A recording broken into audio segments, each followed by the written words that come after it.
I'm Charles Vinick, the Executive Director of the Whale Sanctuary Project, and it's very nice to see you on this Sunday evening where you are, and Sunday afternoon where I am in Southern California.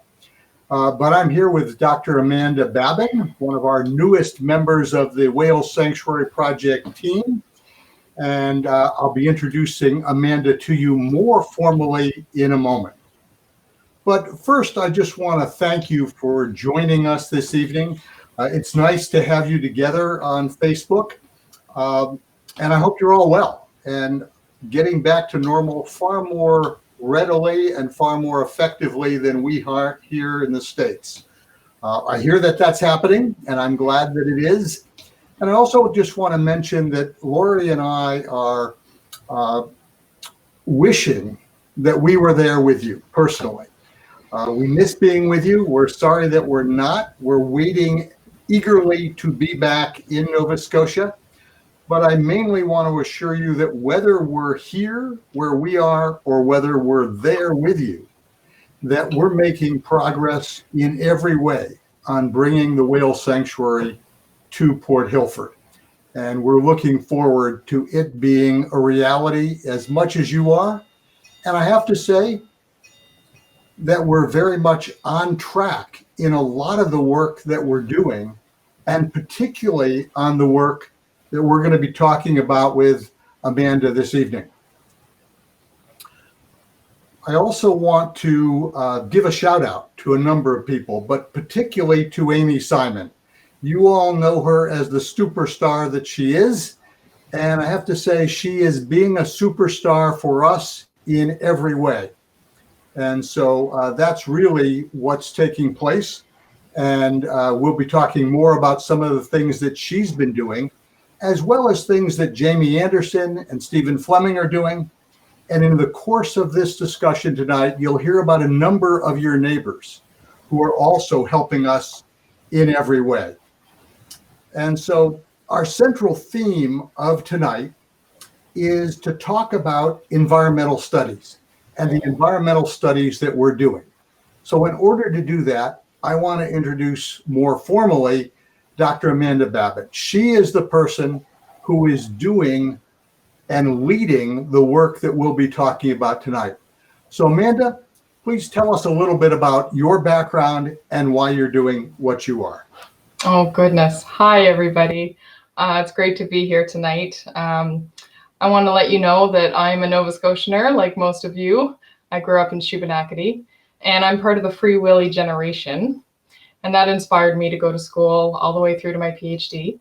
I have a background both in freshwater environments as well as marine, including marine mammals. So I think one of the things that's important is to talk about as we get started. Why are we doing this? Why do we do all these studies tonight? And what we're going to do is we're going to share with you some of the work that's taking place in Port Hilford. And then you'll have a chance to ask questions there on Facebook, and we'll try to respond to your questions. But the reason we want to do this is a couple-fold. One is, if you're up there on the banks of the bay, if you're standing at the Nova Scotia soap factory looking down and you see a boat and you're wondering what it is, it's Amanda. Us doing a bunch of work in the water. And that's what we want to talk about today. But why do we do these studies? They're basically called environmental impact assessments. And we do them to identify, to understand, to evaluate, and to mitigate potential environmental impacts on the environment, so that we know exactly what we should be doing to preserve the environment, as well as understanding how it might impact the whales or the whales might impact it. And that's basically the essence of what all this work is. So we use it for our own knowledge, for planning for everything we will do, as well as for including it in all the permitting that we'll be doing as well. So with that, let's jump into the details. And Amanda, I think the time now is to talk a little bit about the depth sounding work that we've done. Right, yeah. This is one of the first things that we did actually back last October. So if you could pull that up and make it big, Charles, so everyone can see. There we go. Perfect. Okay, so you're seeing a series of dots, and these dots are representing the different depths in meters, which you can see in the legend there. And these were transects going back and forth within Huey McDonald's boat. So this is the boat named True Spirit. So to orient you a little bit, it's off the image, but if you were to go further to the left-hand side, at least the way I'm seeing it, you would see Port Hilford Beach that you're familiar with. So this is where we see, closest to Port Hilford Beach is where we see the most shallow depths. So if we follow our legend here, they're either 0 to 5 meters along the shore or 5 to 10 meters in that light green area. But then as we move closer toward the mouth of the harbor, it gets deeper and deeper. So you're getting into the oranges, which is 10 to 12 meters. The dark blue there, 12 to 14. The purple is 14 to 16. And then the deepest depths that we saw were just north of Barishaw Island. So that gets up to about 18 meters. And this is really important to understand because we want to make sure that the whales have enough depth to dive in.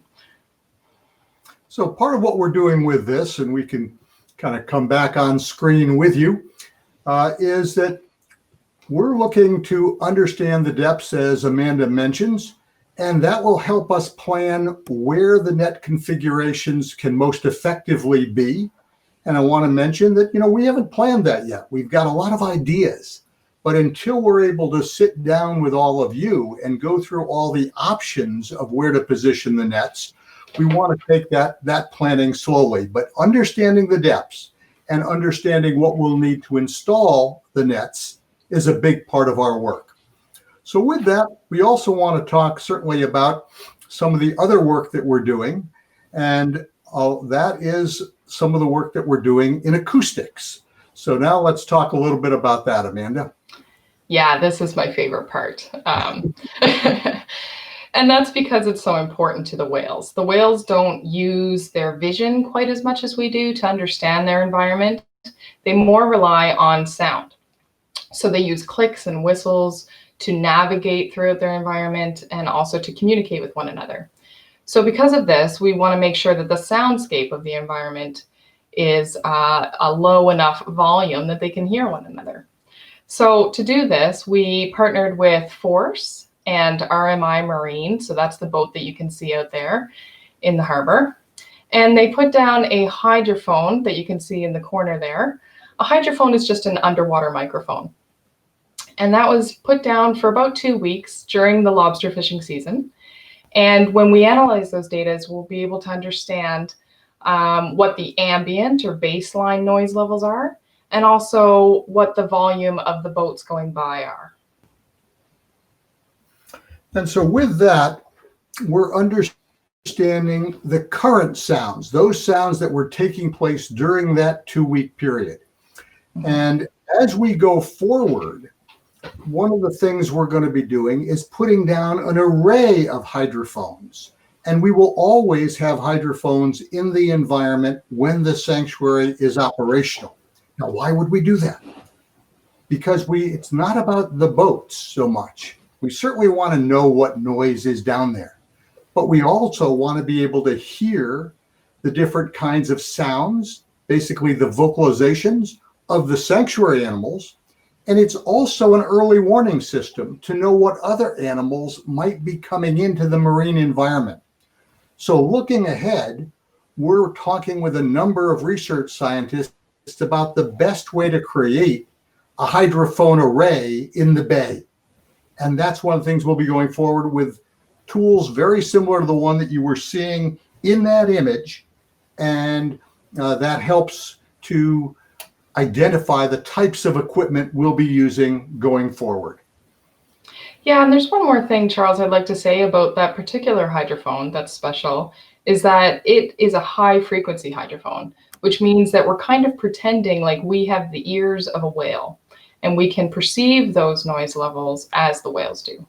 So let's look at that just for a moment so you see it a little larger. This is a soundtrap version. This is a particular brand. There are a number of brands of hydrophones, but this is the one we were using. Just wanted to give you a picture of what that is. It's a relatively small item. All you would see on the surface is a little buoy so that we know what we can do to actually pick it up later. So with that, let's talk a little bit about some of the work that's been going on, I guess, most consistently, and talk about the temperature loggers and show those so you can get a sense of this. Let me make this screen a little larger so that everyone can actually see it, if I'm going to be able to do that, but it looks like I may not. So okay, I will be able to, no, it looks like that one I'm not able to make larger. That's all right. What you're seeing here is a great big block of concrete, first of all. And thank you to Tim Webster at the Nova Scotia Community College for that. We borrowed some anchors from him. There we go. As well as some loggers or sensors.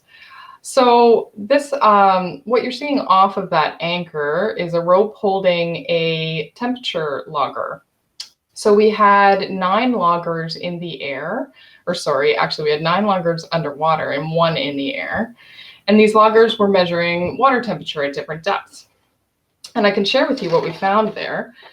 We found in the air what you've been experiencing between February and May was ranging from -10 up to 26.5 degrees Celsius. So that's quite hot just going into May. But when we look at the average, it's actually about 5 degrees Celsius. So that's not so bad. And then underwater, we would have less of a range, as you would expect. So it went from -0.2 up to 6 degrees. So that was the hottest that we saw up until May. And it was an average of about 3 degrees. The other important thing that we found was that no matter if the temperature logger was close to the anchor at the bottom here, or it was close to the surface near the buoy, there wasn't much stratification. So that means that there wasn't much of a difference between the temperatures, no matter where we place them in terms of the depth.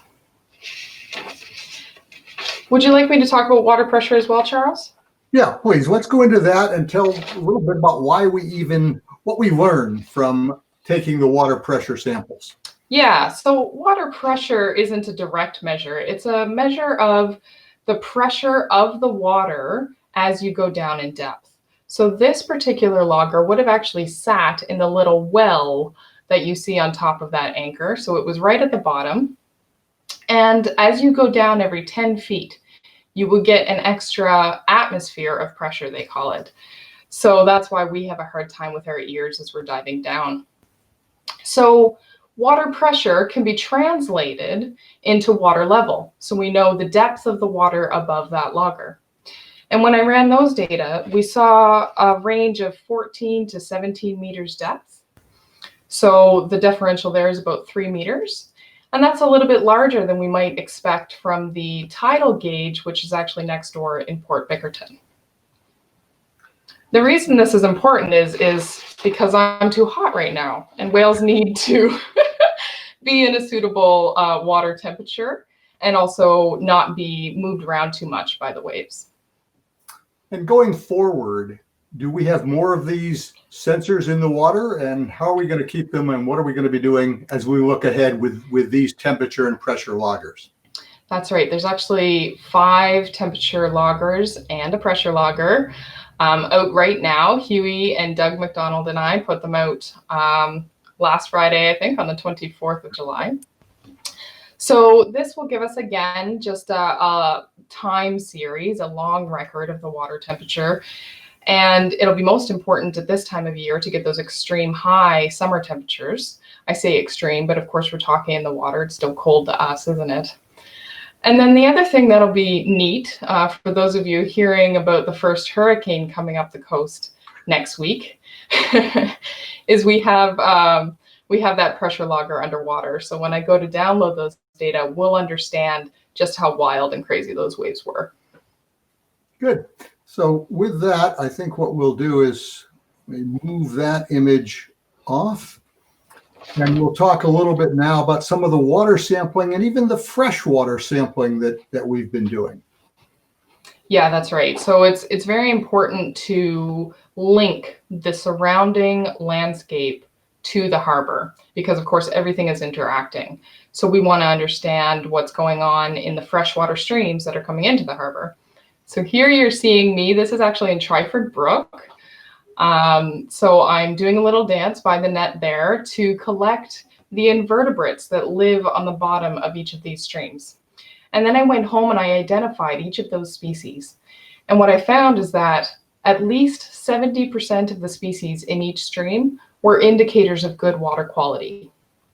So that's good because it's a biologically relevant measure. It means that the animals that are actually living there are telling us that there's good water quality. But of course, we want hard numbers as well. So we also took water samples. Thank you to Amy for helping us out with that. And we took those back to the lab and we did a lot of chemical analyses. I can tell you that they measured for E. coli in the water. That would be a type of pollution. They measured for 30 different metals, as well as normal things you want to know, like what the pH is and how salty it is. Not in these fresh waters, of course. And we found that nothing was exceeding the human health guidelines. And if we have a storm potentially coming up this week, what kinds of freshwater studies might we be doing when the storm comes? Right. So when there's a big rainfall, it's a good opportunity for us to really link those two environments together. So take a water sample in the freshwater at the same time as in the harbor. All right, good. So let's move on from that and talk a little bit about some of the land studies we're doing and the kinds of field surveys that are necessary for our permitting and for our understanding. Yes, and this one's quite small. So let me get this one up so we can all understand what it is. Great. Okay, so this is two different things. So let's just focus on the left-hand side, that colorful map for now. This is an inventory of all the different ways that the land around the harbor is used. So I know you can't read the legend, that's okay. I'll just point out the important parts. Most of what you're seeing, about 70%, is the dark green, and that represents the natural stands of forest in the area. And we also know the species of trees that are in that forest. Another big thing that you're seeing is a bunch of red along the western shore, and that represents treated stands. So for those of you that are interested in forestry, those are stands that are being looked after to make sure that the right species are growing and that other species are not, so that it can be harvested in the future. Now, you might ask, why would we be looking at the terrestrial lands around the bay? Mm-hmm. And what's important to kind of think about in that respect is that if we're doing anything in this whole environment, the impact that we can have on any of the terrestrial environment is something that's part of the permitting process. And it's important for us to understand what kinds of impacts we might have. So while that might not look like something that's important for a whale sanctuary, it's critically important for what we're required to provide for the agencies that are looking at our permits, permit requests. And it's important for us to understand, to know what types of impacts our work could have on any of these species, and particularly species that have more relevance or importance for certain uses and for certain environmental concerns. Right. So just a couple other things I'd like to point out for those that are interested and might live in the area. If you see those purple areas down on the southern part and up near the beach, those are where all the houses are. So you might be watching from there right now. And then if I can switch over to the right-hand side here. So this is a very small table that represents a lot of work. I did as comprehensive as a species inventory as I could, and I came out with about 3,200 species. And that includes everything from the top, which I listed in order of significance to us. Those are the cetaceans, which is a scientific word for whales, dolphins, and porpoises. So I actually found there were 24 different species of whales, dolphins, and porpoises that have been seen off the Atlantic coast of Nova Scotia. We also found 5 pinnipeds, those are the seal species, and many others, 285 species of fish. So you can see that there's a lot of biodiversity in this area. Now, one thing to point out is that this doesn't mean there are 24 different types of whales or cetaceans, porpoises and dolphins and whales that are seen around Port Hilford. This is the Atlantic coast of Nova Scotia. So we're getting the overall view with this species inventory. And then we also look at the data of where these species are found and how many are found closer. So for instance, how many right whales have ever been observed near Port Hilford and how close? Because of course, right whales are endangered, and therefore we need to know whether anything that we're doing or they're doing would have impact on one or the other. So I don't know whether you want to add anything to all of this work. As Amanda said, this work has been a tremendous amount of effort. There's a lot of other tables that go into it. We just wanted to give you a sense of the totals, to give you a sense of the volume of information that we're looking at. That's great, Charles. Okay, so let's move on from the field surveys and talk a little bit about what's coming up next. So if we can, let's show you a little bit about what we'll be doing soon and you'll be seeing from the surface. Yeah, we can leave that image just like that. I think it's clear enough. Oh, okay, we'll blow it up. That's fine. Yeah, we'll make it big because this is one of the most important aspects. We are using different kinds of sonars. So you can see a sonar pointing up from the bottom and a sonar pointing down from a boat. And they're going to give us a ton of information, very detailed information.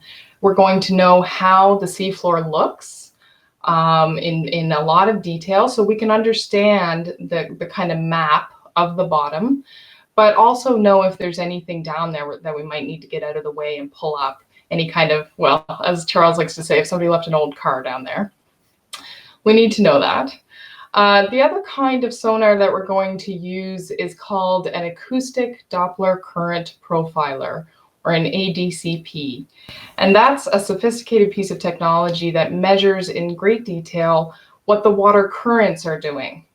So how they move around the harbor in terms of direction, but also how quickly. And that will allow us to calculate a flushing rate of the water. And all of this is critically important for what we'll be doing in terms of understanding, again, where to position our infrastructure, where to position nets. We have to know everything about the bottom. We'll also be beginning to take some samples so we know if we have to put anchors down, what types of anchors will be there, how we have to structure the piles, if there are piles that would hold the nets.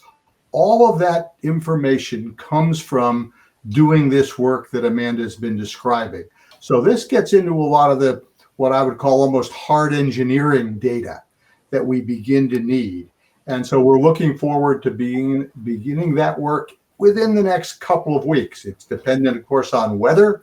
It's dependent, of course, on the equipment and the consultants that we'll be working with. And so I just want to mention, if we can, some of those people, because certainly, you know, Amanda already mentioned that, you know, Huey and Doug McDonald have been working with us. Thane Jordan has been helping. So these are people who, you know, they're your neighbors. And without them, a lot of this work that we've been talking about tonight, we couldn't be doing. So we're tremendously grateful for their help. We already mentioned the community college, Nova Scotia Community College, and Tim Webster and his team. They're helping in a number of ways with their equipment, with their analytical skills, and we're looking to partner with them going forward. We've also certainly done some work with Fundy Force. They're the folks that do the renewable energy work out on the Fundy coast. And so they have a great deal of expertise and equipment that we have found to be very helpful. And they've been intrigued with the project. So they've been working with us. Then we're also, you may know Kaiser Marine over in Port Bickerton. We've been talking with them about things they can help us with going forward. Boyd McIsaac, who a lot of you know, has been talking with us about the pier, the wharf that he owns, and where the fishermen have their boats, and about the lands that he has nearby. We've talked also with Dora Construction about some of the work they might do going forward. So all of these are mentioned simply to give you a sense of the work that's going on while we're doing all of this activity, and who we're talking to and what we see going forward. So I just want to remind you, you can ask questions on Facebook, not necessarily about this work, but about anything we're doing. Lori and I are having conversations almost every day with some of the scientists from throughout Nova Scotia, asking them about what their questions are about the sanctuary, wanting to learn about areas of interest that they have and how their areas of interest intersect with the work we'll be doing. Certainly there are all kinds of these species that Amanda mentioned earlier, and there are experts in almost every one of those species who want to make sure we understand what research they're doing, how we may be able to perhaps even help with their research going forward, but particularly how bringing some belugas into Port Hilford might or may not have an impact on anyone else, on any other species. So that becomes an issue that we're talking about on a regular basis. We've certainly had some wonderful discussions with Hope from Hope for Wildlife. She's doing just tremendous work with making sure she can rescue and rehabilitate wild critters, if you will, the wildlife of Nova Scotia. So she has a great deal of knowledge and experience that can be brought to bear on what we're doing. So those are among the things we're also looking into and continuing to talk about. So Amanda, what are you looking forward to? What's been the most fun of what you've been doing? Oh, I think that's actually going to come up soon. I'm going to dip my toe in the water for the first time and actually jump in, retrieve some gear that's been tricky to get back. But so far to date, I actually really enjoyed going around socially distant with everybody else, but my husband and dog helped out with some field work, and we got to travel by foot around most of the harbor. And that was really good to have your feet on the ground, hopefully in the water soon, and get to know the environment. See, one of the things that we find, and those of you, certainly the fishers in the community are well aware, but the rest of you probably as well, and that is one of the things you worry about every time you're on the water is what's the weather? And how does the weather impact your planning and your scheduling to do any of this work? So Amanda, you might talk about some of the delays we've had, and what's happened? Have we lost any gear? Have we had any problems that you want to share? Yeah, there's always problems with field work. We haven't lost anything yet. It's still waiting for us to get it back. But we did have some delays, not only because of COVID, but before COVID. I found that February was quite windy, so we were able to get into the press conference to announce the site, but had to wait a little while to actually get out on the water and put our gear out there. Good. So I think, this is just for those of us who've spent a lot of time on the water. We used to say with Calypso, for every day you're planning to do filming, you better plan 2 days when you can't. And that's certainly still the case with much of the work you do on the water. You have to be prepared for anything. You have to have every safety precaution planned in advance. And you need to be working with experts.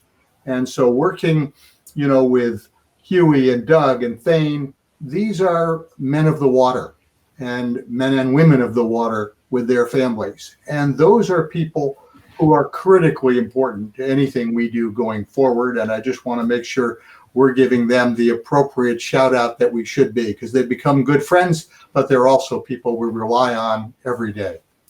Now, a couple of other things that are happening. We've been certainly moving ahead with trying to understand everything about the permit process. So I think you all remember me talking about the fact that it's been our understanding that the primary permitting agency would be provincial fisheries. And that's certainly been, we've been talking with provincial fisheries and Minister Caldwell for years, for really 2 full years now. And what's transpired during this period of pandemic is a number of reviews of the appropriate way for the province to permit this project. And what has become clear in the last week is that the lead permitting agency will not be provincial fisheries. It will actually be lands and forestry. And the reason for that is because all of the land under the water is actually Crown land.